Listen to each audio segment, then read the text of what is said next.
আগে জাতীয় নির্বাচনে বিপুল বিজয়ের পর পৌরসভা নির্বাচনও জোটবদ্ধভাবে করার ঘোষণা দিয়েছে মহাজোট। 12 জানুয়ারি থেকে নির্বাচন হচ্ছে দেশের 7 বিভাগের 259 পৌরসভায়। 25 পৌরসভায় জোটের সমর্থন চেয়ে 19টি পেয়েছে জাতীয় পার্টি।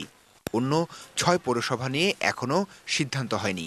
এর বাইরে 22 পৌরসভায় সমর্থন চেয়ে জাসদ পেয়েছে 2টি, আর ওয়ার্কার্স পার্টি 8টিতে সমর্থন দাবি করলেও একটির ক্ষেত্রেও চূড়ান্ত সিদ্ধান্ত হয়নি। কেন্দ্রীয়ভাবে এটা রিভাইভ করে জেলাগত পর্যায়ে এখনো পর্যন্ত বিষয়গুলো যায়নি। যে কোনো জোটগত রাজনীতির প্রশ্নে, জোটগত নির্বাচনের প্রশ্নে এটা সঠিক পদ্ধতি না, এটা ভুল বুঝাবুঝি সৃষ্টি করে।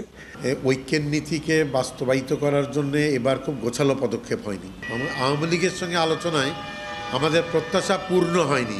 আমি মনে করি নির্বাচনের সাফল্য বেশি নির্ভর করছে যে আওয়ামী লীগ তার ঘর কতটুকু গোছাতে পারছে, কতটুকু শৃঙ্খলা রাখতে পারছে।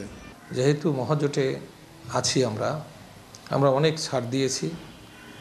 আমরা আশা করেছিলাম যে অনুরূপভাবে তাদেরও সহানুভূতি সহযোগিতা পাব। তারপরেও যতটুকু পেয়েছি সেইটা যদি আলোচনার সাপেক্ষে কাজ হয় মাঠে, তাহলে আমরা খুশি।